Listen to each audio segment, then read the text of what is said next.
the House to support this bill. Kia ora tātou. Kia ora. Mr. Speaker. I call the Honourable Chris Finlayson. What a scrambled speech from a hopeless minister.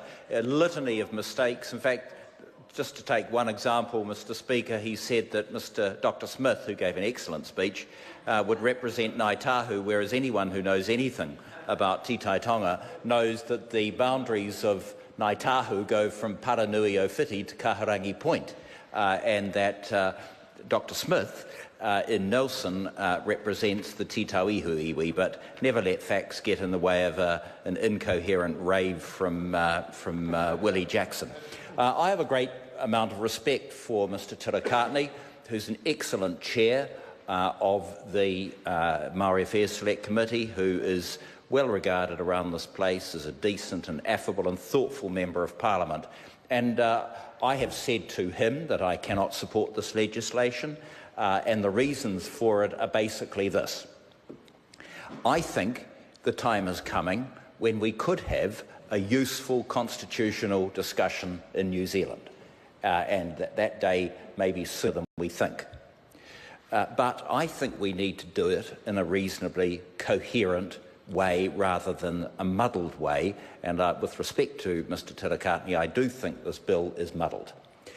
So, for example, the previous government, both the then Minister of Justice, Judith Collins, followed by Amy Adams, took the first step to update our constitutional legislation by the courts reforms. And so the Senior Courts Act is fit for purpose, it's up to date, and that is major constitutional legislation. I was very much in favour, and I'm not sure whether the government is doing it, in bringing together the various pieces of legislation that deal with this place and having a Parliament Act. And I think that many of the issues that we've talked about in an episodic way relating to Parliament could all be brought together in one simple piece of legislation. So, for example, it would cover the Parliamentary Commission, it would cover parliamentary privilege, the Clerk of the House legislation and other legislation to deal with Parliament.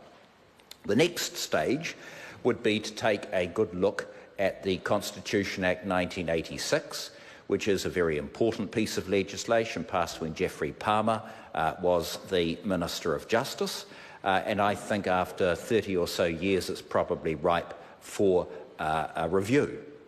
And the fourth piece of legislation we come on to is the Electoral Act itself, a major piece of legislation. I have a feeling that somewhere in the pipeline there's a proposal that the Electoral Act be reviewed, and I think that's a very good thing. And as Dr. Smith said,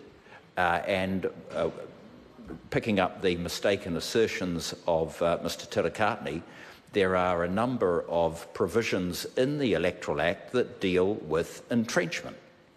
And when we look at the Electoral Act, that would be a very good time to consider entrenchment as an issue.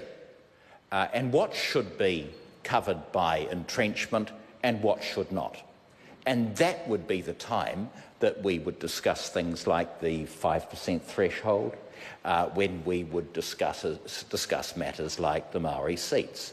But to do it in this piecemeal fashion, I think is inappropriate, and it's the kind of way in which this country has looked at our constitution over the years. And I think the better approach is that systematic, careful, methodical approach of looking at our various constitutional pieces of legislation, making sure they are up to date, and then making change in a sensible manner. So I certainly commend the member for having his bill pulled out of the ballot and for advancing the best case he could in support of the legislation, but I do think that the points that were made by Dr. Smith were very telling as to what is currently entrenched and what is not, and the fundamental difference of view between the various parties in the coalition on whether indeed the Māori seats should be retained. These are big issues, big contradictions that are not easily resolved. So for those reasons, With respect to Mr Tirakatne, I cannot support the legislation, and I do say to the House that a much better way of dealing with big constitutional subjects is in the careful and methodical approach that I have outlined. I call Derek Ball. Thank you, Mr Speaker. It's my pleasure to rise